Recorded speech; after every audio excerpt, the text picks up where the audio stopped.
them come. This is their fate. All right. Welcome back to the House of Wolves podcast. I am your host, Deontay, here with my near and dear friends, Jalen and Josh, where we come together, talk about some games, talk about some topics we want to talk about. Last time we was talking about Will Smith being slapping the world, but now we're going to be talking about some actual games, some TV shows maybe, sprinkle a little something in there every now and again that's different, but mostly this is a gaming podcast. But as usual, before we get started, Jalen, Josh, myself, uh, tell the people how you been for the last 2 weeks.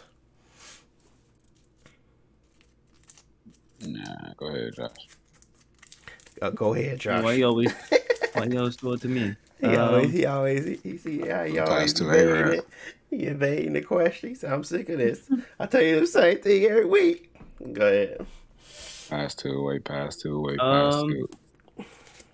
Yeah, what even been up with me? I just work in school, of course. It's getting to the end of the semester, working on a lot of projects, but yeah, I feel like I've just been in a holding pattern for the last 2 weeks, just getting up, go to work, come home, do homework.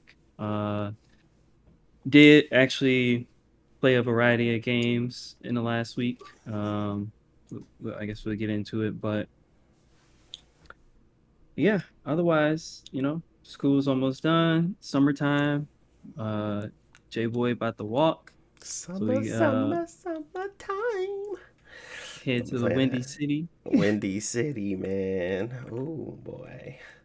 Look, he been talking about that day since it came. Now it's here and he don't want to talk. He wanted to diverge the conversation.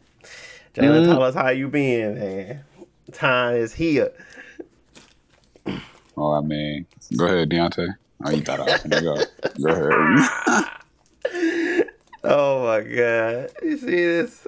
See, well, me, myself, and I've been just chilling. Had some family up this weekend, so that was pretty cool. Just got to hang out with the family, the twins. First time. Nope, nobody's first time seeing the kids actually. So my mom, and my sister came up, but yeah, it was just fun. They cooked dinner, had me some banana pudding, peach cobbler, had some good old food from the moms, and enjoyed the weekend. Now I gotta get back to it. Just yeah, but play some games, enjoyed the weekend, had some fun. That's all you can ask for, right?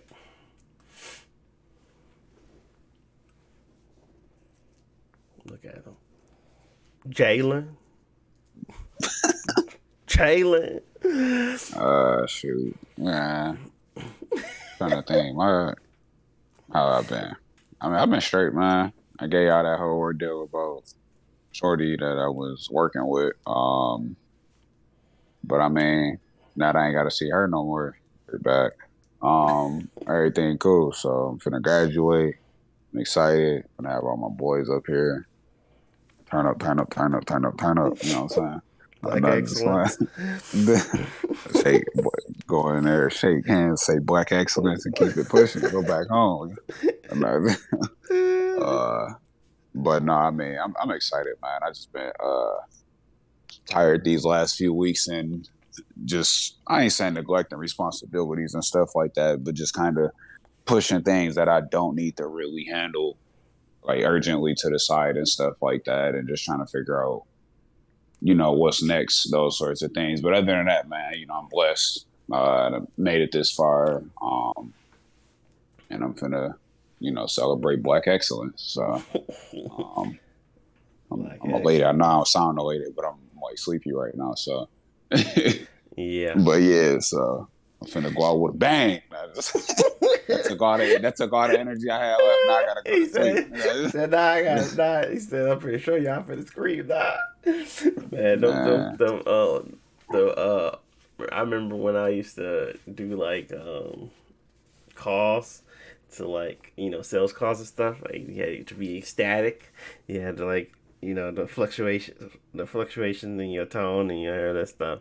That stuff was like, oh my god, it was miserable for me because I'm naturally monotone. So you actually literally having to change your the way you talk and present something because they feel that. You say, you about to feel this. Let me tell you about this. I gotta yell at them. I'm like, man, I don't want to do this. This is silly. But yeah, that's what you gotta fake it till you make people feel like you're actually excited to do what you're doing. I know you're excited. You're probably just tired. But Yeah, I mean, I got these exams and stuff tomorrow and Tuesday and Wednesday, and I gotta like study and stuff like that. I'm just kind of. Then I've been trying to figure out what I'm finna wear to graduation stuff. That's been bugging me and stuff like that. So yeah, man. It'll all work out. It'll all work out. I'm already trying to figure out what I'm gonna wear down there because I gotta go see Terrence and chill with him, and I think we was gonna go get dinner or something. And then I come down here to you. I was figuring like, should I wear something formal? Should I not wear something formal? I don't know. Still haven't figured it out yet. Might text you later about it. But yep. for sure. Let's go ahead and just hop into the games. Appreciate you guys giving them the insight that they always looking forward to. But let's start talking about some games. I think the first thing I want to talk about, because it's been like super. I just been covering a lot really on the YouTube channel, talking about it, playing with it. I'm talking about that sweet Steam Deck. This is a new PC from Valve. They just packaged it with controllers and a gamepad, and they kind of had this whole layout. They just basically packaged a PC into a handheld format, because that's what it is. SteamOS is pretty cool. I like it, and it's very functional and like robust in ways, and then clunky in others. But I feel like it's very upgradable and is very unique in that way where you can kind of tinker with it and make it what you want it to make it. So I really like the SteamOS on this Steam Deck, and we want to just talk through what we like and what we've been experiencing for the last few days, and yeah. So I guess I myself have one. Josh also has one. Jalen does not. We've been talking about it a lot, but it's more of that form factor because we're going to probably talk about it in two ways. Talk about it from experience, somebody that actually know about the product, and then we're going to talk to Jalen about what the product actually is and why it's pretty cool, I suppose. And then what's some downfalls to it, because I need to be objective to it as well. So not objective, but is it objective? What's the word? Whatever. Doesn't matter. Got to get the cons. So, first thing, I guess I'll start with one pro, and then I'll just shoot it to Josh, and then kind of go back and forth like that. So one thing I really enjoy about this stupid thing, and it's not stupid, but it's really interesting. But the one thing that I really enjoy is just the layout of the buttons right now. Like, I don't know why. It just feels better to play with than the Switch. I think it's more so because of how I didn't think I liked the layout as much as I do. The layout feels it just feels very good in the hands. It doesn't feel clunky. I feel like I can reach everything pretty easily, and when things get hectic, I can still, manage things. And then they give you so many different options with the actual touchpad layout for mouse and keyboard, like entry. I just think this like layout, man, is really, really cool. They give you the grip buttons on the back, so you got even more functionality in the portable mode, because you can dock this thing or desktop mode it and play like that. But truly, the experience to be had is in handheld mode, and they kind of really put their eggs in that basket. I mean, obviously, it is a full-fledged PC, but running this games at 800p, 1080p, I mean, is okay, but 800p is truly where it shines, and this on this screen is the cool functionality. So I'm gonna start off with just saying that layout. It's really cool. What you got for me, Josh? Something that you either didn't like or do like about the Valve Steam Deck? Yeah, so I'll start with the layout like you mentioned, and like I guess go on to my own personal thing. The layout, I thought I would dislike it, but I feel like it works, and the reason why it works is because it's is like a multi-function device, whereas like the Switch and stuff like that, obviously you play games on it, but you don't do anything else like browse the internet, download files, and like you transfer and stuff like that. So having like the two track pads here, plus all the like customization options that you have in the menu to be able to change it, makes it a really just cool device to use. Because like what happened when I first got it, it was set up like default and everything, and so I switched over to the desktop mode, and I'm there trying to organize my files, trying to download stuff, install different programs, and it was like, all right, this is kind of clunky. I have to use like the touchscreen and stuff. But I went in to the Steam controls and just like customized it. It was super easy. And now I have like a scroll wheel, kind of like the old iPod Touch. We do it in a circle on one touchpad, and the other one is directional, so I want to scroll up or down. And you can do that with like any button. And just so anything you don't like about the device is just like easily remedied because you just have 100% control over it. Um, Otherwise, I think that the buttons themselves are okay. Like I haven't had any issues with them, but I feel like I don't know how long they're gonna last, or I'm gonna have to like buy new buttons or things like that. It feels like better than I thought like the Wii U gamepad did, but not as good as like a Xbox controller or something. Um, yeah. Otherwise, honestly, it's just gonna be like the ease of use. That's the biggest thing. Like obviously, you can like do super complex stuff on it and it can become more difficult, but to be dealing with Linux, especially for like the first time for a lot of people, uh Valve made it super easy, and then of course the Linux community makes it super easy to just do anything. Yep, agreed. Um, I think that's another one of those pros where the community there, it's in itself has just had so much time and ability to kind of create stuff on their own that now just running on this Linux box, it's just kind of like they're making it super easy. They're programming things to make it very robust, easy to kind of understand, and easy for a quote unquote Windows user to get used to.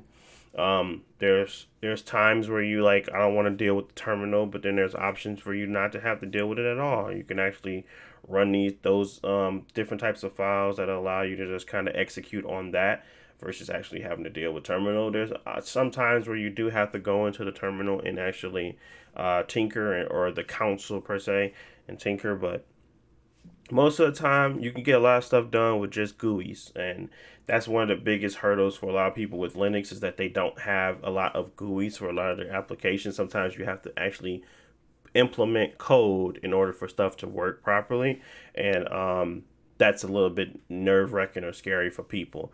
But the community behind this thing, behind Steam OS, Valve themselves, they're trying to make it very simple and simplify this for everyone.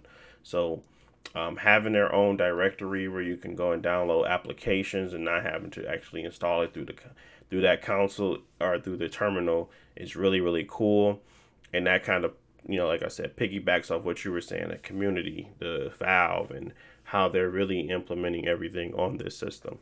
So another thing that I want to mention as well for this device is simply how freaking fast. I did not expect the SD card to be a value like an actual viable option to expand storage. I didn't think the SD card would actually work as well as it does, to load games as quickly as it does, and not be a hindrance to you in regards to like, oh, I need a SSD upgrade. You truly do not need to upgrade your SSD. You don't need to bust this thing open and really go tinker inside. You don't need to do it, honestly. You can truly just deal with SD card and like run your games that way. And if you really wanted to, obviously you can still expand it. You can tinker with it that much and open it up. But truly, it's not. It ain't never been that steep, and you ain't got to do it. But if that's something you want to, and you want to use that's handheld device for all your games, I just feel like it's a waste because it's a handheld device. It's meant to take the games that you're currently playing on your Steam deck, on your Steam devices or your PC on the go. You shouldn't be playing 60 games on. It just like makes no sense to have it, expanded to like large quantities of space because you shouldn't even have that many games on your device in itself. Obviously, it's customizable, and obviously, I'm not telling you to not do something. If you want to do it, you can do it. But I think that's not the purpose of the Steam Deck. It's not to have your entire library on the go. It's meant to have a certain, curated amount of games that you actually want to play, and during that time frame. And then maybe if you want to just back it all up and swap out games from time to time, you can do so. So having a sweet spot of maybe a 2 terabytes SD card would probably do the trick versus having to have like 6 terabytes of memory. It kind of defeats the purpose. It's like, are you truly going to play everything you have downloaded? But I mean, if you want to just have it there to be accessible, fine. I just don't. Sometimes that feel like there's a middle ground of, accessing your game library and just being overly. I don't know. It's like you're gorging at that point. You're gorging on your library when you're honestly, truly, probably not going to play everything that you have downloaded on said console. 2 terabytes seems like a good sweet spot for me, and that's what I'm going to aim for.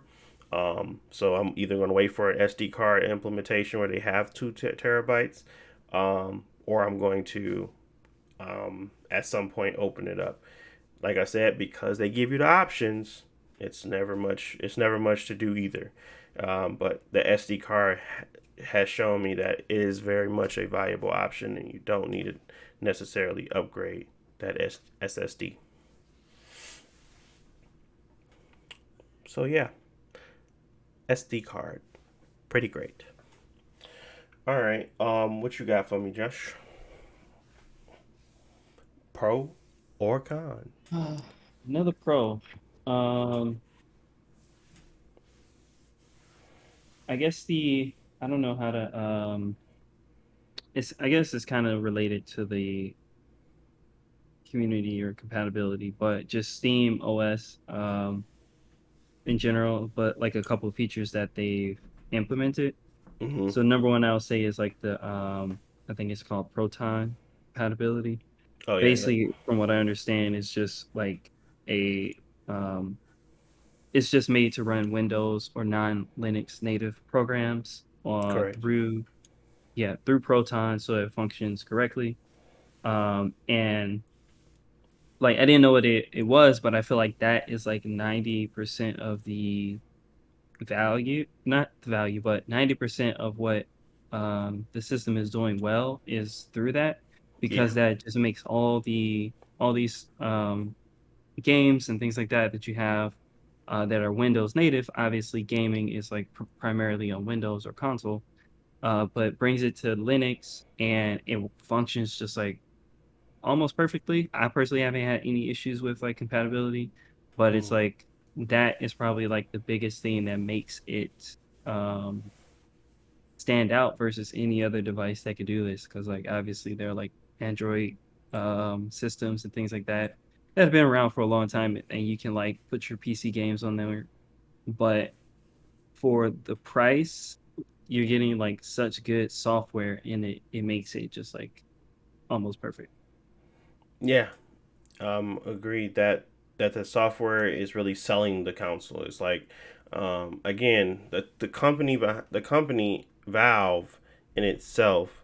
I always felt like they had just like this mission to kind of bring gaming to the masses in a way where it's unique, and they don't really care about the profit of it. Obviously, they want to obviously at some point they want to make this a profitable machine. Maybe the next iterations down the line. But right now, I'm pretty sure. Well, no, that's a guarantee that they're losing money every time they sell one of these because companies that's in this space right now are selling theirs for 1,000 and above, and they're starting at 399, which is amazing because this Steam Deck is outperforming all of those at this moment, outside of a few handfuls and actually one really that just came out, and it's not that it's not outperforming it. It's like outperforming it in some degrees, and then outside in other things it's not. So it's still competing with it, and it's almost it's like a third of the price. So that just makes it that kind of puts it in perspective of what they're really trying to do here. You're trying to get this to catch on, to get the community behind it, and really truly showcase their ingenuity because at the end of the day, they have like gyroscope stuff. They have like all these different things that really just make it such a elevated machine. And like the touch sensitive pad or the analog stick, so they know that you're kind of initializing the gyroscope in your hands on the. It's just so many little things and tweaks that they kind of do, and even through Proton and running it in a Windows compatible funnel mode, it's still outperforming even the Windows native machines out there that's running the app natively. That's just a testament to their skill and their ability to really fine tune their device. So it's just really cool, man. I think we can get into a little bit of cons, but another thing that I want to mention as well, as something that really just kind of stood out to me, and I thought it was going to be terrible because that's what I heard a lot. I did not expect the sound to be as good as it is. Obviously, it's not the best sound I ever heard in my life, but it's doable. It's plausible. I'm playing Apex Legends, and normally I just try to have to throw on like a headset because I want to hear what's happening around me. I feel like these two speakers, front facing speakers, do a good job of creating that I guess that stereo sound and being able to hear stuff around you. I don't know, what was your thoughts on the sound, Josh, and the stereo, like the actual speakers there? Uh, yeah, I think they're good enough. Yeah, I don't think Sometimes they like like the if you best, but yeah. yeah, because like it's well, it is a big device, but I feel like it has a lot of stuff in it, so it doesn't have a lot of space for like really big, strong speakers and Hmm. stuff. And of course, like the price and everything. It's good enough for me leaving it at like 50% or the default sound. It was a little too low, so I have to crank it up. But obviously, you don't always want to crank it up to the max. Hmm. But it works pretty good. However, it don't matter because you can just pop in your Bluetooth headphones or whatever. Yeah. Unlike the Switch for like 5 years. um, and Yeah. those work, and it even has like the normal headphone jack for like your wired headset and stuff. So Yeah. it's even if the sound is not the best, they give you options so that it's not even an issue anymore. Yeah, I feel like there's so many like non-issues just because of how open this device is. You know what I'm saying? It's like you create the type of device you want it to be from different types of software, unique things like even the small things like okay, I can't run Epic or GOG launcher. I now have the Linux community has created something to allow me to kind of run those games through Steam OS and kind of launch them through Steam OS, so I don't really have to worry about not being able to open up my Epic Game Store in GOG. And I'm pretty sure all the rest of them will come over as well. So it's just really cool to see that the community behind it, and it's not been that long. And there's already a lot of different things that have already been unlocked, like another thing I want to kind of get into that's a pro is just the vast amount of updates that they're constantly pushing out. More recently was probably one of the biggest ones they pushed out in a long time, and that was the 40 hertz refresh rate for the actual monitor. So setting your refresh rate of the monitor, it's the screen itself, to 40 hertz, which allows you to one save on battery for performance, as well as if your games are not hitting that solid 60, you can run it at 40 and it still feels very much more smooth than 30 FPS. So it just unlocked this new potential for games that weren't really necessarily hitting it all, and you had to like do some compromises to the settings to get it there. You no longer have to do any of that. It's really kind of giving you that extra space or flexibility to kind of run those even more intense games. I haven't run across a game that I haven't been able to get to 40 at all. So there's been quite a few games I've tried on it. So yeah, I haven't had any of those types of issues yet. I'm pretty sure there's going to be something in the future, but right now, this thing is really, really powerful for the amount of money that you're paying. And all we're trying to do now is, fine tune, get it to the point where you get as much as your best battery life as well as your performance. And that 40 hertz is right there in the middle. If you guys aren't aware what your refresh rates mean and what they kind of do for you, it's basically how smooth a game or image just look and how many actual images it has per second on the actual screen. So it's kind of like this. It's kind of like it's just basically it's the smoothness of the game. It's truly embodies that entire thing. So if you ever felt like, oh, I feel like this game is a little bit slow, or its movement or speed is a little bit off, you're probably playing on 30 hertz and not 60. It's probably something of that nature, because 60 hertz is the standard for most fighting, shooting, all types of games. Most of the time, that is what allows you to kind of have that response time to quickly, shoot some enemy down, or maybe pull off that combo. It's all about frame rates, and that is what that refresh rate and all that stuff kind of embodies. A little bit different. Refresh rate is for the screen, frame rate is for the game itself. But once you lock those together, you're going to have a much smoother experience, because that 40 hertz screen is now refreshing at the same pace as your game, allowing it to feel a lot more smoother. So another cool thing, have you tried out the 40 hertz mode, Josh? Or did you go into the beta at all, or no? No, I haven't tried it yet, but I've been reading a lot about it because it seems to fix a lot of. Well, I guess before the system came out, a lot of people were saying that it's like okay, Mm-hmm. and it probably was like beta testing and stuff like that. But like you said, the updates have come out very quickly, and it seems to be improving very fast. Yeah. But the main thing is that there are a lot of games that no matter what aren't going to be able to reach 60. They're going to float between 30 and 50. Yeah. And the 40 hertz mode is something that people were like hoping for, because 40 hertz, I guess, is not is better than 30, not as good Yeah. as 60, but it's better than like an unstable frame rate. Yes. So being able to lock it to there, put that there. And with a lot of games not be able to reach 60, like I don't know, like I guess maybe you can do Elden Ring, but like Elden Ring, for example, or like Yep. bigger games, lock it to 40, then you can have a pretty much stable experience, and Hmm. that's better than 30 FPS.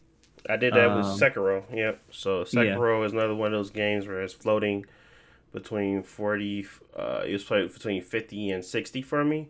Knocking it yeah, down to 40 saved me on battery, but it also provides that smoothness that I was looking for. Much better than 30 frames per second.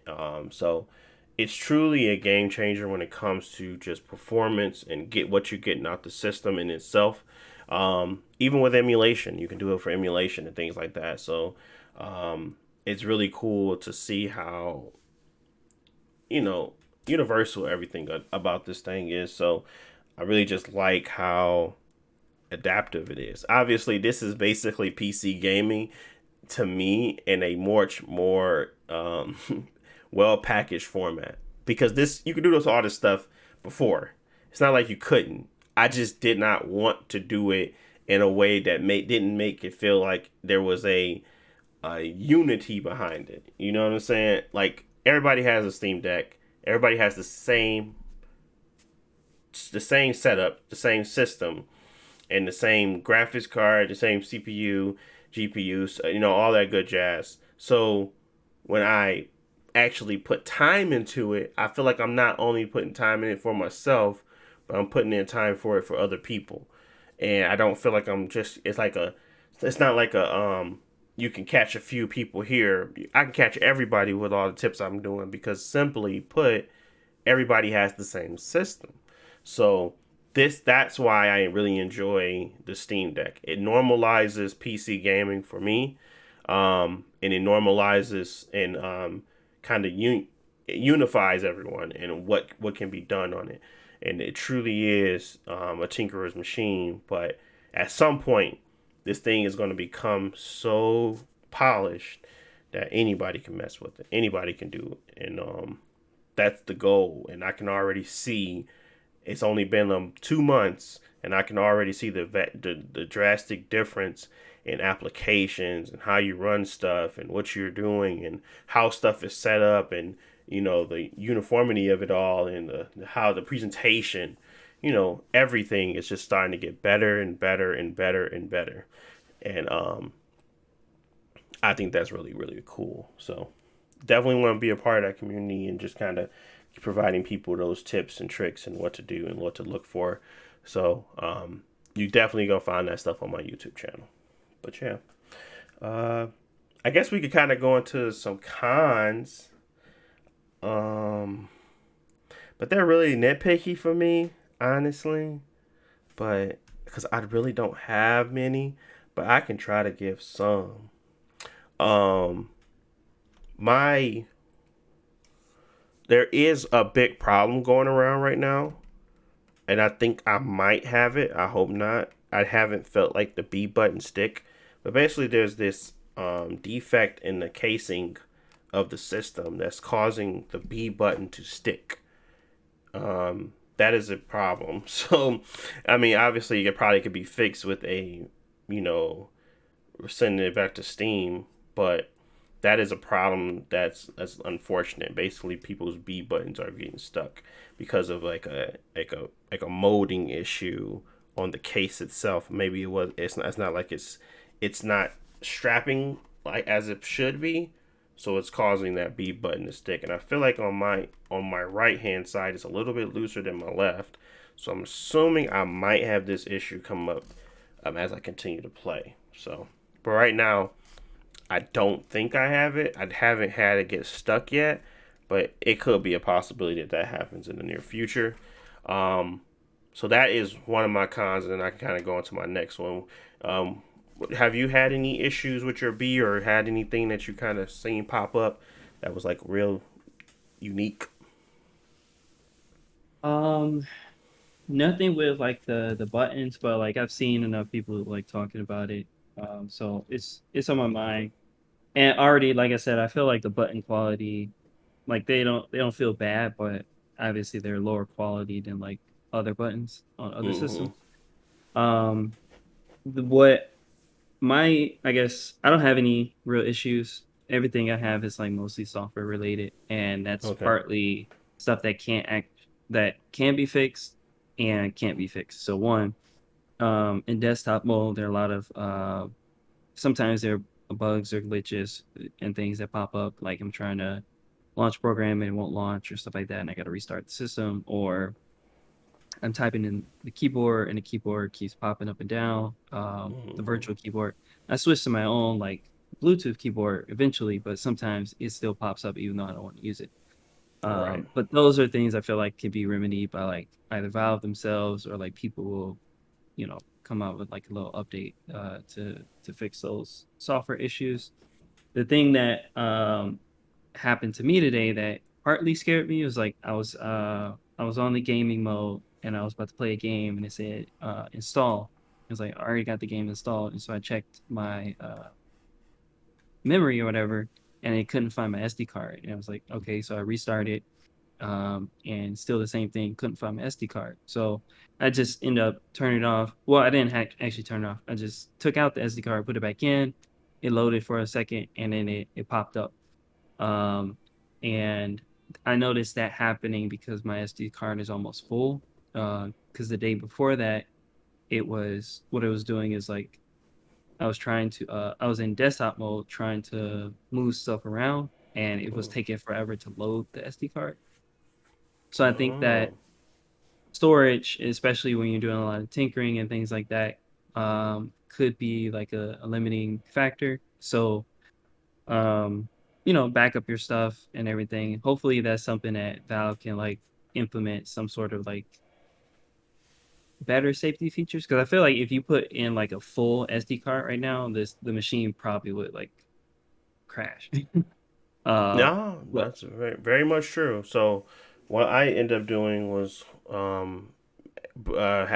had to do a recovery mode. So, I put out a new video today about tips and stuff like that of getting started with the Steam Deck. But basically, what happened was I to elaborate on what I was talking about in the video, I ended up um, putting a game on my system, and what happened was I guess the game pretty much took it to max, or it took it really really close, or if not, it must have been like an update that kind of finished it off and kind of pushed it all the way to the max. So as I went into desktop mode for the first time, it has to install a few things in order for it to do that and kind of create that desktop mode for you.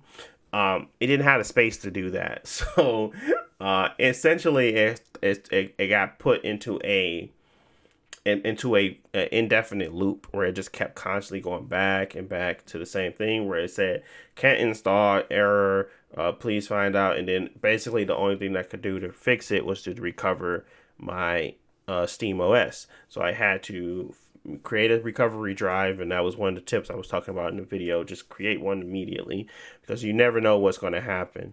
And another tip was to back up your SD card completely, because you never know what's going to happen with that. So both of those things were things that I was like, these are two things that I've recommend. These are safety precautions just so you can have in case something ever goes wrong. Um, Obviously, the SD card isn't meant to be backed up, because that's what the SD card is there for. But sometimes you may want to just try to, put that stuff on another hard drive somewhere, so in case anything occurs, you don't have to re-download everything. You don't have to like create your emulation files and folders and stuff like that, and go through all that work again just to kind of set it up the way you had it, or you can just do a backup file and that works. So you're absolutely right. Storage and creating those things is important, and having a lot enough space for updates to download and really fill up the thing is important as well. So I usually I usually try to give them like 40 gigs on each part. I can't do so on my internal, because I only have the 64 gig. So I don't put anything on there outside of the OS, and everything else just goes on my SD card. So those would be like the recommendations. Just kind of create your recovery drive. You can just get like a 16 gigabyte thumb drive and just create one for yourself, because at some point you might need to use it. This again is I put it in beta mode, but I did that after I took those precautions, because I knew, okay, it's now more prone to maybe some glitches. It's more prone to causing an error. You don't want to update in desktop mode, but sometimes Steam just automatically starts updating on itself in desktop mode, and you're like, hey, stop. I got to get back to the regular mode before you do your update. So I got to hit cancel. Like stuff like that, you have to know and think about, and that is what causes the machine to kind of go from everyone to the people that's really going to be paying attention to those small details.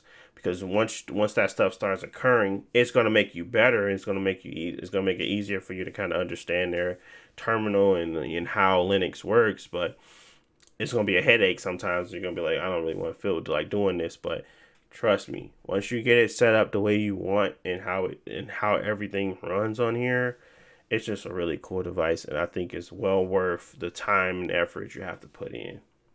But I totally agree with you, Josh, about the storage stuff. It happens. So it happened. yeah, So um, I'm assuming it's something about how it reads that SD card that causes that issue. But whatever the case may be, it sucked. but it was pretty fixable. I didn't set up much before it happened, so it wasn't like a big deal. But if it was to happen now, I'd be really annoyed. But like I said, having those precautionary steps in place will allow you less headache down the road. So I recommend doing so as well, Josh. Just getting you something to back up your SD card and something to put a recovery drive on, some thumb drive or whatever, kind of going from there, just so you can have those two tools, especially if you put it into that beta mode to get the 40 hertz.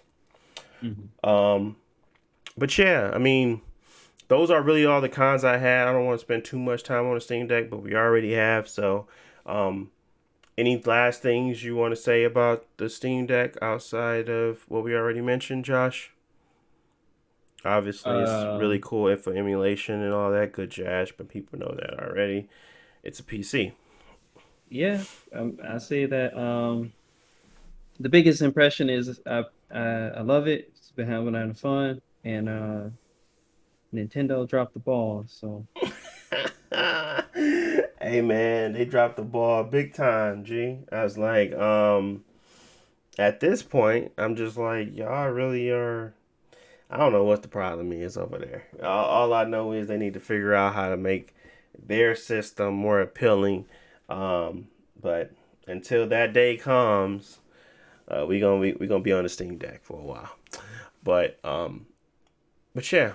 Any thoughts on the Steam Deck, Jalen?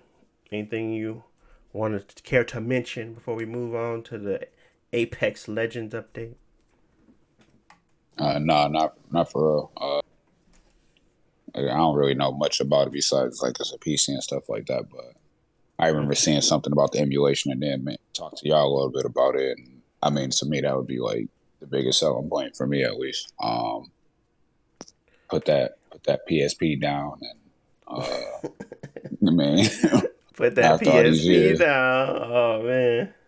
after all these years, man. So, That PS Vita, that mug still. I still use it sometimes, a lot of time. when you got But the yeah, Steam Deck now, you don't need it no more, right? nah, I don't need it no more. Nah, to be honest, no. Steam Deck. Steam Deck. But okay. Well, let's move on to Apex Legends. Here the update for the Savior.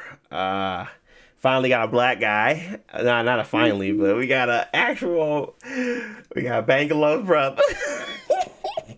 We got Mary J. Blige's brother coming to the game. Jalen, how you feeling, man? How you feel about that, man? I ain't even know it's a new character already. Oh my goodness, I knew he ain't know nothing. Yeah, man, it's a new character. His name is Savior. No, his name is Newcastle. Newcastle or something? Newcastle, Yeah. yeah. His name is Oh, Newcastle. wait, I think I did heard that. Never mind. Yeah. Black guy coming. What we thinking? His abilities are he got like Black excellence. he got black No, he excellence.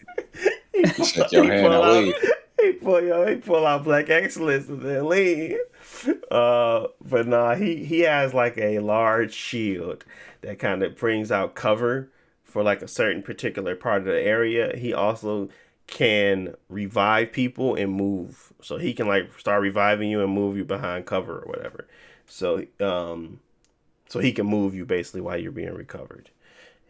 And then I think his passive is like they haven't really shown it, but I'm assuming it's just some blocking of shield where not his passive, I'm sorry. His tactical is a shield that you put out and it kind of follows you as you shoot through it. So it's like one of those wall shields. You ever seen those in Titanfall, Josh? Those big old like see-through wall shields that kind of when you place it down, it don't move, but this one is supposed to move as you shooting. So if you turn to the right, it's supposed to move there so it can cover you. Turn to the left, it's supposed to move there so it can cover you and you can shoot through it. And then his actual ultimate is the big shield where it comes down and it's like a 3 pillars, and between those 3 pillars is like 3 small planks or 3 smaller pillars that kind of forms like a castle looking shield for the team. so that everybody can stand behind and shoot through and get cover. And then his passive, I'm assuming, is the revive shield and move them while you can move them, revive them while moving, and I think that's it. But I think he has something else too. I don't think that's. I think his tactical has like 2 modes, to be honest. But we'll see. I don't know if you can toggle it where it's like it's kind of just for him, like Gibraltar, and then it's the one for the big team, like the other one. So we'll see. But yeah, man, that's Bangalore's brother. Did you see Jalen? Did you see the Outland, like the actual story thing for him? Nah, I was just looking it up right now. Seeing he was like in Bangalore, I was like, despicable. But I mean, it's cool. It's cool. What about you, Josh? Did you see any of his like story from the Outlands or whatever? I saw the first one. I haven't seen any of the more recent trailers other than Okay. the actual announcement trailer. Gotcha. Yeah. But like even when we saw that first video, like I said, why didn't they put him in the game? He seems like because even in the video is about Bangalore, but she like seems like an idiot compared to her brother. Oh, you talking about the one where when they first was talking and how, yeah.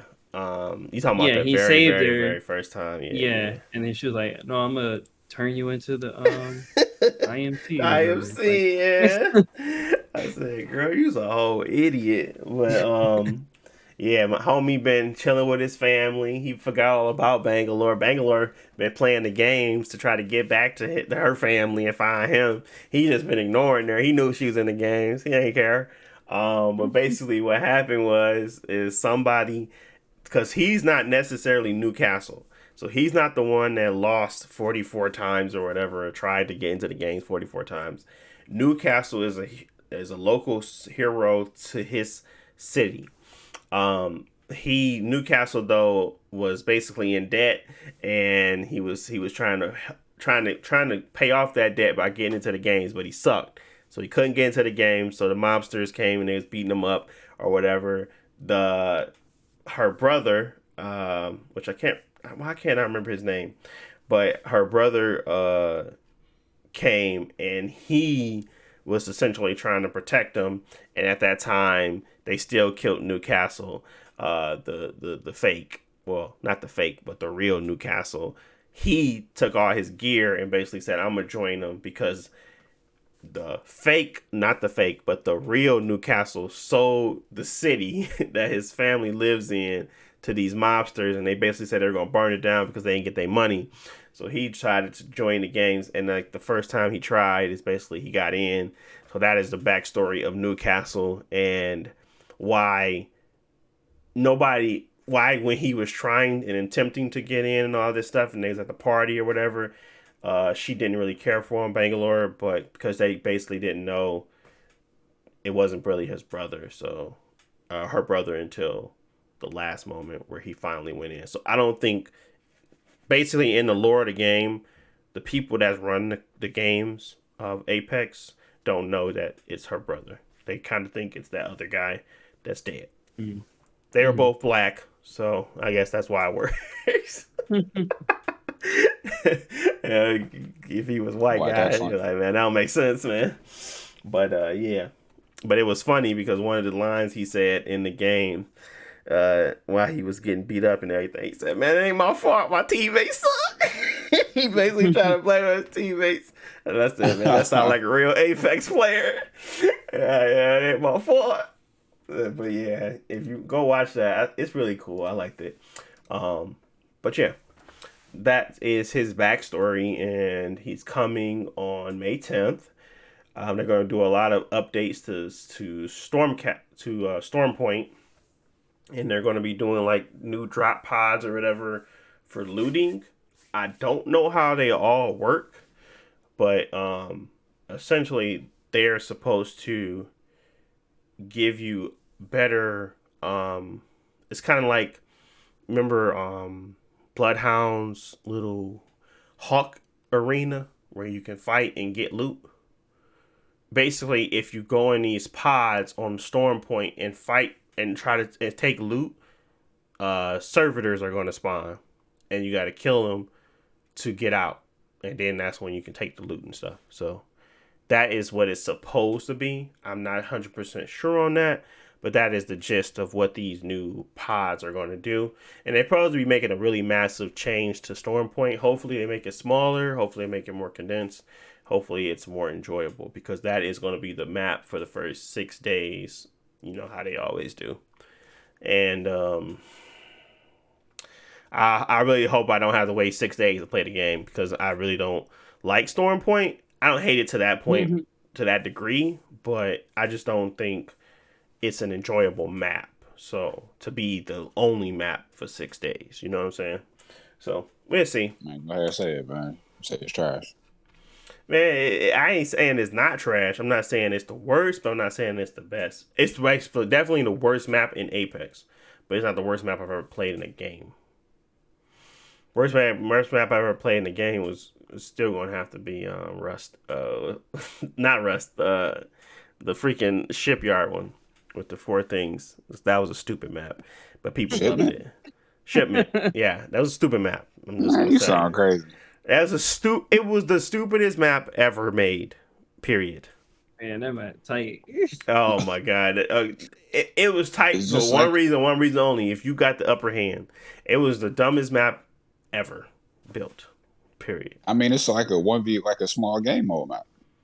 But you could sometimes have 8v8 match or so a 6v6. I think it's 6v6. I don't think it's 8v8.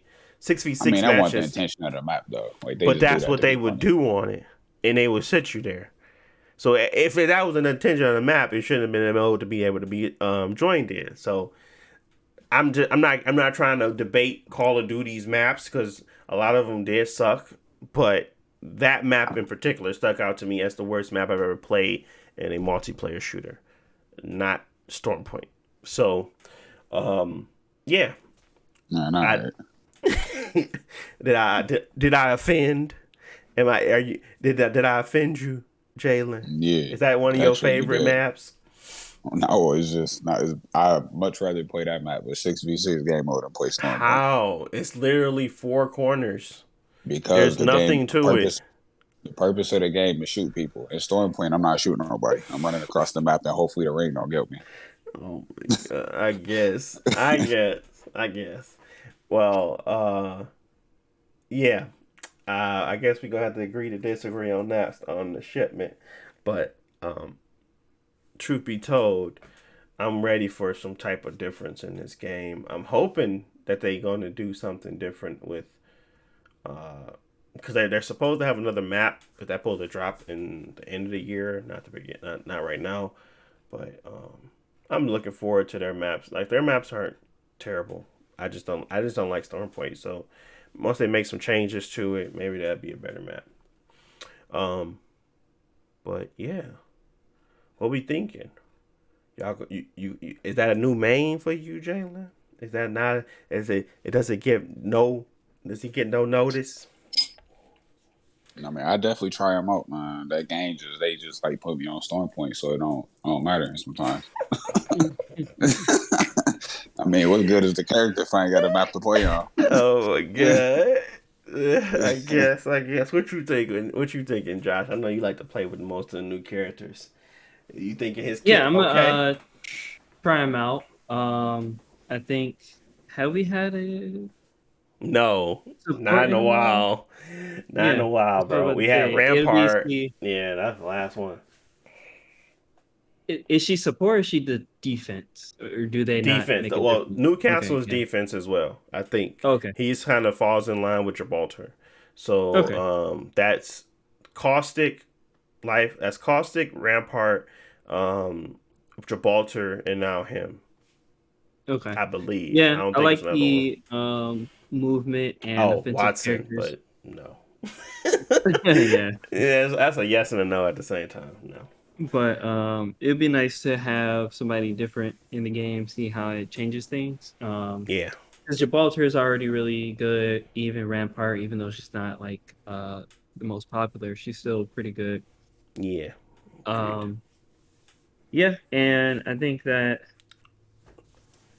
the main thing with like all the maps and stuff, I feel like I'm hoping that they can just settle on like a easier like playlist thing instead of doing like, oh, you play Olympus all day today, and it's not gonna come back for another 7 hours. Like that really limits like how we play because honestly, the map kind of determine. No, I mean, we can win on any map, we can have fun on any map, but some maps are just more frustrating than others, like Yeah. Stormpoint.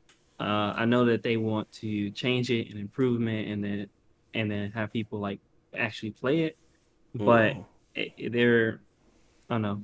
At least there should be like two playlists. I don't think that would like mess up the matchmaking too much, but No. we'll see. See how it is. Launch week is always rough, like you said, because they could be 7 days on one map. Hmm. But yeah, we'll check them out. Yeah, yeah. I think so. Hopefully I he think don't that's got see trash what he. skins like Seer. Oh my god, yeah. Ooh. I didn't like Sears skins at all, but Newcastle might he seemed to have like a weird like an interesting look to him, and they can do a lot of stuff with the shield too, so maybe they can do some real like cool skins with that. Um but yeah, I guess I'm not saying that this is the first black character, but this is the first natively American black character. I think that is the case. Sear is kind of Yeah. like Jamaican. I don't know. What is he? I don't know. He from I don't know. And that boy But that boy from New Orleans, man. no, I was gonna say he's from Africa, but they don't live on Earth. But his yeah, family is from like Nigeria or something like yeah. It's like it's you can tell. So basically, Bangalore was the female character. Now we got here with Newcastle. Representation matters, people. It's cool at least. Um, but yeah, uh, now they're gonna have like this beast on Storm Point as well. Um, uh, that they're gonna have like another location. I guess it's like this thing that they killed. Um, I just don't know what it's all about, but it's something that they're gonna kind of they want you to point. It's like another point of interest, basically. So we'll see, man. I like how Apex does it. I just I is there's other stuff that I don't like surrounding the Apex game in itself right now. Cross progression is really just truly killing it. I really just don't want to play. Um, I don't want to start playing because I really like my Steam Deck. I really like Apex. I want to play it on there, but I don't want to start all over and then lose it all because they're not going to combine everything. They're basically going to just lose those stats, lose what you've done. So it's no real point. It's like it's forcing me to play in a way where I don't want to, and that kind of that really makes me mad sometimes. So it's just whatever though. It's like they gonna work on their own time. They ain't even put 120 FPS in this game. Fortnite, Call of Duty had that junk since launch, so they that. on some trash. But whatever. Anywho, next thing that I wanted to talk about before we, kind of move into our last segment was the I don't know if I want to see. We could talk about both of them in the same breath.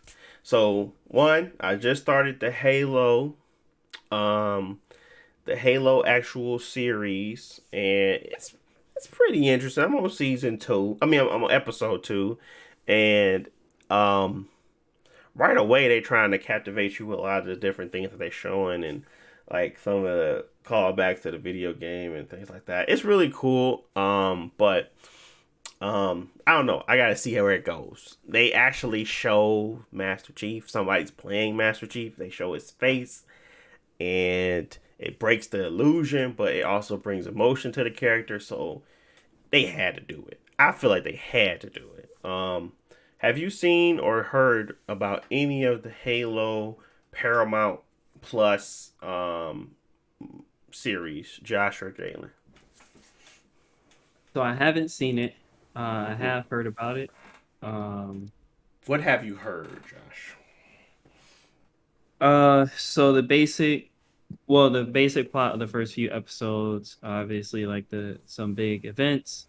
Mm. The obvious he take off his helmet. Personally, I don't really care because it's not like actually a big deal. But I guess if it's not good or if it's not bad or if it doesn't match with the character, then people don't like it. But take off his helmet, fighting the Covenant. I hear that there are a lot of other like humans in the show, which some people like, some people complain about, but I think that has to make sense because in the game, there is no story because you're just fighting the Covenant. So having other humans Yeah. in the game in the story is important. Yeah, even in the games where they have like other side characters, they're there to actually give it the story like weight or like a purpose. Um, a bunch of people getting naked because it's on Paramount and what rated R, so they gotta spice it up. And Oh man. then Nah, somebody got blasted on first episode, bro. They oh lost yeah, both people legs. I was blowing like, up, oh my god, bro. grenades blowing people up, melting people. I said Uh, she went. They was out there just doing little smoky smoke, and then all of a sudden my man's legs in the air. I said, what's going on here? I missed a few parts. I had to rewind it, man. I was just eating my sandwich. I ain't even noticing it happen. But yeah, it's very funny and interesting, and like I could see where they really did stuff well, and then I could see where they kind of not did stuff well. But overall, I think I need to just watch it as if I was watching some standard television show, and I don't have this whole background of information where I'm looking for certain things and making sure everything aligned, because at the end of the day, it's what they kind of want to introduce you to. So I gotta give them the freedom to kind of do that versus kind of nitpick every little thing that I see wrong. So that's where yeah, I'm at with it with Halo. Jalen, did you because see anything about it, or see like even like the production started or not started or anything like that? No, I haven't seen anything. Yeah. Well, basically what it is the Halo show. It follows Master Chief. He's on the road. He's on the road again. He's running from certain things. Not to spoil anything, but he's fighting the Covenant, and he had a few hero moments, but I'm waiting for those big ones to show up. So, yeah, I think it's cool. I think it's gonna, as long as they do certain things right in the way where they first introduced the ring and how that works and all that stuff. I think it'll be a cool finish show, and obviously the Cortana in there being ignoramus as usual, but she in there.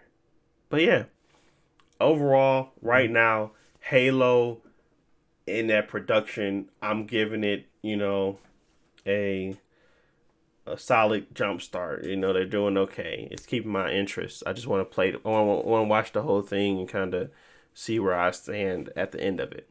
But I saw something that they said in episode 6 was really good, and I wanted to kind of watch it and go through there. So yeah. yeah, um, pretty excited to finish it up. Probably gonna finish it up either tomorrow or Wednesday. But yeah, looks good. But Yeah, I don't know also, if I'll. Oh, go ahead. no, go ahead. No, I was gonna I was say finna switch. I don't know if I was going to watch it or not. One, because it's not canon, so that means Mm. they're doing their own story, which is good because like they want to skip like 12 games and just make an interesting story. But at the same time, it's probably if you go in going to like look for that Halo feeling or like oh I want like a story that's like Halo Reach and it's not that, then people gonna hate on it. So a lot of people online hating on it, but it seems like it's actually like a okay, decent sci-fi show. But since it's Halo, people hold it in higher standards than it needs to be. But Nah, hopefully, yeah. they already said they're doing a second season, so hopefully it gets better over time, and it's something that people actually go back to and like check it out if they liked it, if it was good. Uh, you know, Yeah. Yeah, I guess I didn't really care because about the canon stuff. I just was like, as long as it makes sense, I can play it. I can watch it because truly, I didn't think the story in the games were good. I just thought that Master Chief was an interesting character. So that was the whole, easy for me to understand, easy for me to get. He got heroic moments. That's what y'all sold me on. I played a few of the games. I was like, these are some heroic moments he's having right now. I want to see those. That's it. I don't really care about them following the storyline just the right ways or stuff like that. I like to see stuff that I've seen in the game, or like true to self, how the guns are animated and how it looks and the visor and all that stuff. That's cool. But outside of that, I ain't really holding it. Oh, you gotta talk to this person. You guys talk to this person. Or this person came up here after, so you can't be talking to him now. Like, I ain't really care about that. I'm not the type of guy. But I do care about just making sure the character that they're gonna flesh out stuck to some of the cadence of what he was like in the games. I don't want him to be um totally different. As long as but they have to do some things. Like, they have to break some modes because he obviously can't just be a brute that doesn't talk and only says one liners because he's running the show. He's now the main character. So yeah, we'll see. Overall, I'm interested and I'm going to continue to watch. And hopefully the season 2 doesn't disappoint, and if it gets greenlit. I don't know if it got greenlit yet for season 2. But hopefully it doesn't disappoint where I'm like, they can miss me.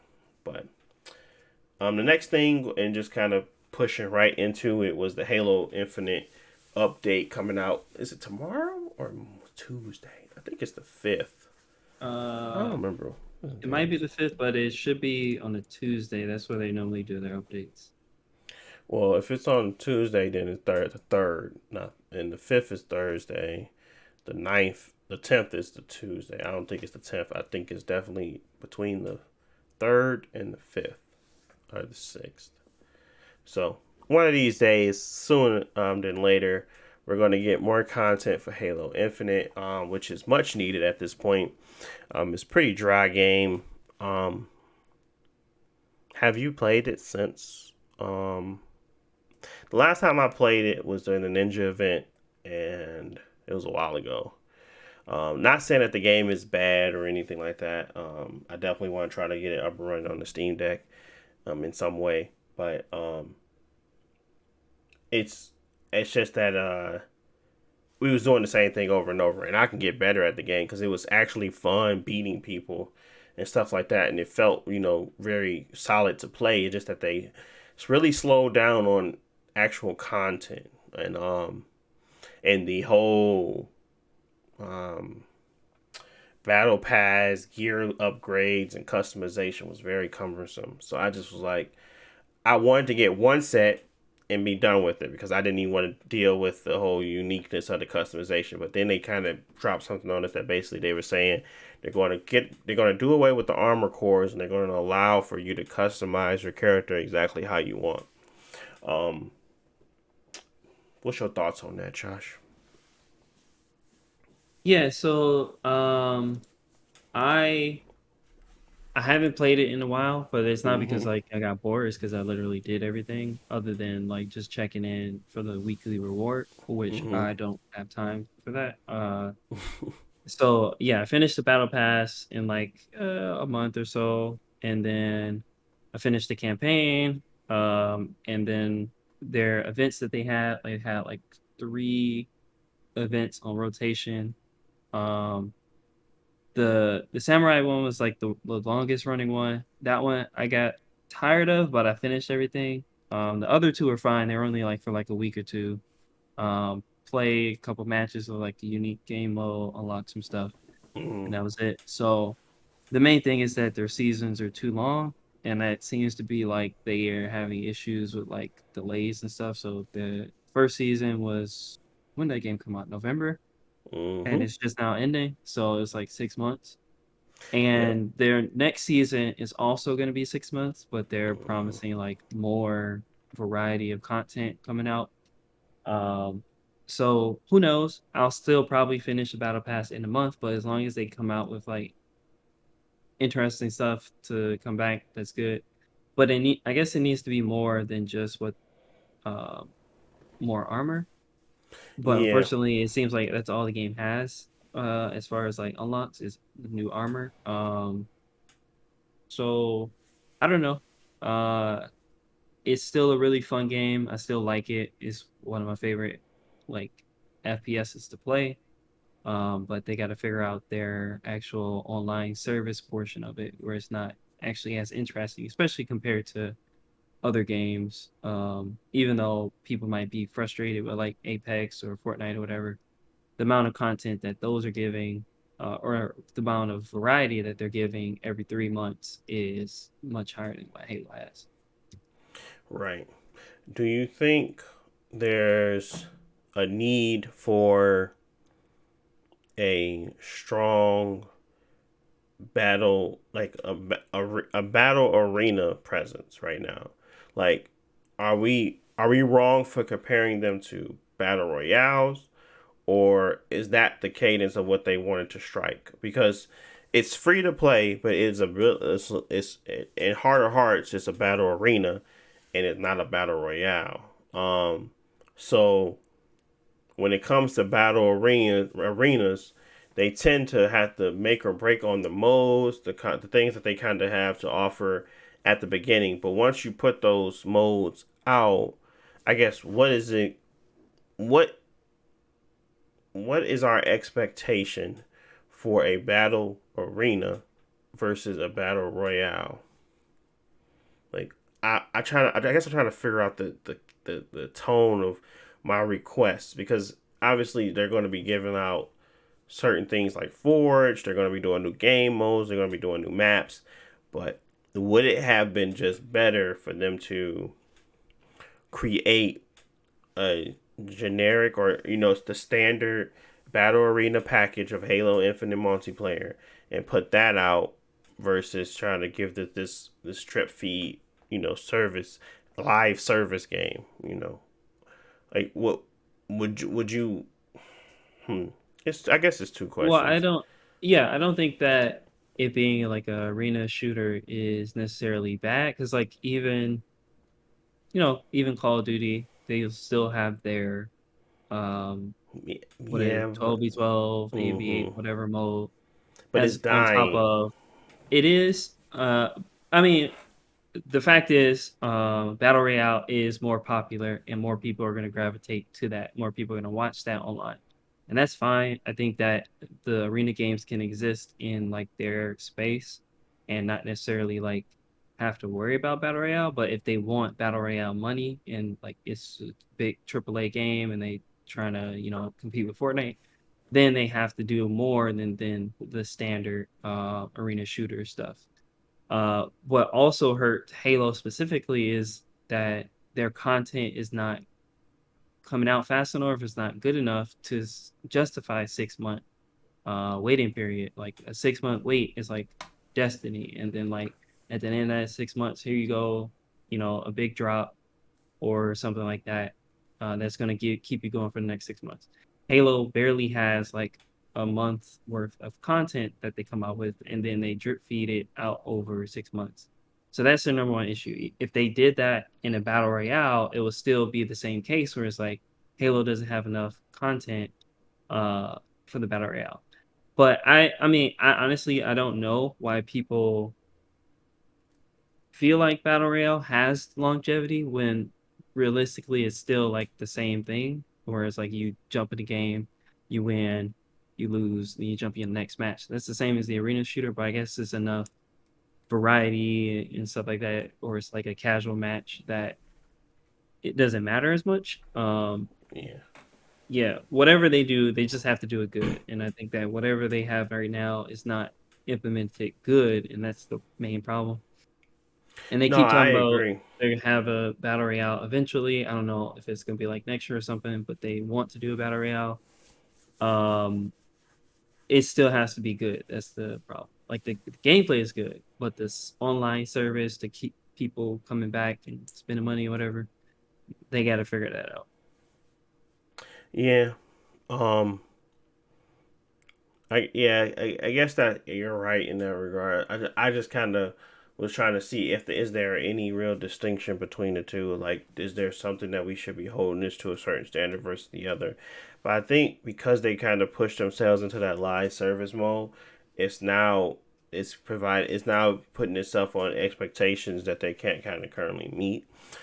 Mm. Um, and once they kind of start to meet those and start to drop things that are actually um, useful and really interesting to play and like new maps and things like that, I think that's when they kind of get people to come back. I'm definitely going to try the new maps. I'm definitely going to try out the story and kind of see where it kind of what it brings to the table, um, like the actual multiplayer story, not the regular story. But and see what that kind of if it like provides any unique events often, because that's what they said it's going to do. It's going to spawn unique events. It's going to create more content for for people. So I'm Mm-hmm. interested in seeing how they kind of what they do from there. I never seen that kind of implemented in a multiplayer mode. It's just like story outside of Titanfall trying to do something like that. People not liking it. So we'll see. We'll see how that kind of goes. Um, I guess Jalen, what's your thoughts on Halo and what could they really do to get you interested, or is it just pretty much a wraps on Halo for you? Uh, I don't really know. I mean, y'all kind of, I might articulate it in a previous episode, and y'all got an idea how I feel about Halo and stuff like that. I mean, I honestly don't really know what they can do to keep the game Halo, but like modernize it more and make it more like appealing for me. But because Mm-hmm. of all my Halo fun is like was within the nostalgia, all the new stuff they did, like I don't feel like it's. I mean, I played the game with y'all and stuff like that, but I ain't find the game to be like, man, I love this game. Like it's just kind of I Yeah, don't know. So basically, I don't really know what they can do to make the game like really better. I would be interested in seeing like a Halo Battle Royale kind of, which I had talked about and stuff. I don't know how they go about doing it, what would make it different from other Battle Royales or better for that matter. But yeah, I'm not entirely sure. yeah. Has our sense, or I think my taste for battle arenas has diminished a little. Um, Not a little, a lot. Over the years, I used to really enjoy the Call of Duties of the world and the Halos. Oh, I no, actually never Halo. It was always I was a Call of Duty guy, and then I didn't switch to much else outside of Battlefield. I went to Battlefield for a little bit, and really those were the top two. Was there? Is there any other shooters? Then when Titanfall came around, that was it for me, because I was like, man, this is like so much better in a lot of different ways. Uh, and I was like, I could play this all day. And then Titanfall 2 came out, and it was really good. And I think I ended up playing more of nah, I ended up playing Call of Duty. I ended up playing more Call of Duty, I think. I don't remember what came out during Titanfall 2, but I think it was something that I think it was the blackout mode. I don't remember. I think it was that stupid blackout mode where for the original battle royale for Call of Duty. I think that's what we was playing, but I'm not 100% sure. I know Black Ops 3 took a little bit of my time. I know those specialists with those stupid when he dropped those stupid EMPs into the ground, or them with them slam sticks, whatever he was doing. That junk was stupid. The animations were atrocious, but I remember playing that game for a little bit. But after a while, man, I don't know, something changed where it just was not interesting. I think the lack of um, the lack of intensity of having one life, and you having more than one life, and being able to really just not care about the team, and at points you just not care to win, and you like most people out here just camping, not even playing the objective or whatever. And it just started getting to a point where I was like, I'm not really into this, Twitch gaming anymore. I'd rather prefer something slow that methodic and has some like underlying strategy to it. So I think that's when I kind of switched to. That's when our Rainbow Six Siege started to hit for us, and we started playing other stuff basically. So I think not only did they, I mean, even if Halo made the perfect game again, I don't think our interest would ever. Well, I think me and I don't want to speak for Jayla, for myself, would ever be peaked as much as it was previously. When it came to a battle arena, I think it'll always be that feeling of, yeah, it's cool, because that's what I think Halo did. And so I think Halo Infinite did that. I think it created the perfect gameplay, maps, and so that initial 3 months, that game could have probably hooked um, myself 6 years ago. But it just can't do it now. But I still enjoy to play it. And over time, as I continue to play that game, I can see that there's a lot of care that went into it. And that's what really caused me to say, I can definitely give this my time. So, but So you feel it like shouldn't have the took that long, because normally it wouldn't. It'd be like a week and I'm like, I'm hooked. But it took like a month and a half for me to be like, okay, now I'm gonna play this consistently, and I want to get people to join in and play with me because I find it enjoyable. so you feel like it's the large teams and also the single life that makes the game more appealing, or like For initially just get you more like into it. for battle royale, absolutely, because it makes it feel like you only have one life to live, and you have to make the right choices, and it has a lot more stakes to it, right? Obviously, you can just die and go back in, but it makes you want to stay with your team, really fight to keep the team alive, and it has a lot of that camaraderie to it, where you're camaraderie. I don't know if I said that right. It has a lot of those points in the game where you have to really sync with your team and kind of have that synergy, even when it's like trying to revive someone and bring someone back in, like that whole revive system. It's not new, but it's new to that game, and how it works is very unique in that way, where you're kind of fighting a battle, and that one life you got, it's depending on not everyone else is depending on you, that's on your team, to kind of bring them back into the game. So absolutely, I believe that when done right, a battle royale, that's why I can't play nothing else. Apex Legends is top tier for me, because it just has so many parts that are unique to it, that allows me to feel comfortable with that game and that game alone. Like, I'm Sound not like you gonna should play. play Counter Strike or Valorant. No, One because life, those one bullet. games, those games are very much so they're like strategy, but to me, they still fell into that battle arena mode.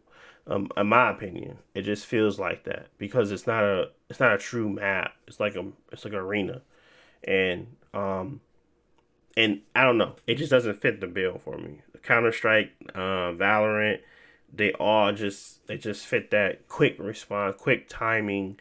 That is really truly your biggest goal. Your skill, your timing, your ability to shoot and be good at it. I don't have to be a good shooter in Apex. I can literally be someone that's just really good at keeping a team healthy and alive. I could be a Loba. I can sit there and just buff the team. I can give them the stuff they need, give them the ammo they need, give them the iron sights that they need. I can be the person that just gets away. I can be the person that throws a bunch of grenades. I could be the person that's helping with revives, and locking down a system, and locking down a room, so that we can stay alive. I can play so many different roles that it's not to the point where these skills are the most important. Obviously, shooting, mobility, movement. If you're really good at that, you're probably going to be one of the top tier players in the game. But to have a good time in the game, you don't gotta do none of that. You just have to be able to use your abilities wisely and move with the team. So, um, I think that's what battle royales do. Battle arenas, they make me feel like, and Halo does a really good job of masking it. I ain't gonna hold you. Like Halo Infinite makes me feel like I can take on more than one person at times. But most of the time you get on your 1 2 kill streak, you're gonna get pops from somebody coming out the left field. If not, you're probably really good at the game. And once you're good at the game, I feel like there's nothing else to achieve outside of continuously stomping on people that you're not. Like Destiny, the only reason that one really made sense to me to continue to play it constantly is because I was always going in there with new weapons, new gear, new items to kind of play around with and see if they break better than the rest. That was the loop. It wasn't that the game Crucible itself was fun. It was me trying out a bunch of different stuff, going there with the Vex Mental Class, with the Plan B, with the, all those stupid weapons that they have provided you to go in and kill people with. It was that was the fun. That was the interesting part. Um, so that uniqueness of having that always be the case when you're jumping into a battle and you're not even you don't maybe you don't have the same equipment that you had before, maybe you have different abilities now. That randomization is really what causes the battle royale to have that replayability. I'm just trying to decipher why I feel like that, why I play one other than the other, but I'm talking too much. All I'm here to say is that Apex Legends probably gonna be the game that I gravitate to mostly. I'm hoping for something good to come out really that would help, revitalize the FPS shooter in a way that's really fun. Halo Infinite is the best bet for me right now, and I just want them to kind of get better and creative with their modes. Once the Forge drops, I'm pretty sure we're gonna have some lot of fun in there if we play it. But I mean, it's just community based stuff. Why wouldn't we? So that's what I'm waiting on. I think that's gonna really change their whole, the whole game for a lot of people is their Forge mode.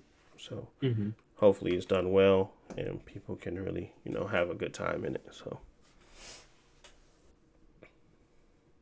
but yeah, that's pretty much it. I didn't really have anything else to talk about. We talked about what we needed to, and we talked about and what we didn't. We didn't. So, it is what it is at this point. Any last words for the people? Um, any lasting thoughts before we get up out of here? Um, I don't know. I mean, I didn't even touch it really. But Overwatch 2, I guess coming out soon. Is it coming And out soon? Truly? the beta is now, or like the invite only beta, and then it's supposed to come out later this summer, I think. Uh, Did we'll you see watch your if we actually 4 hours? Did going. you get an actual invite?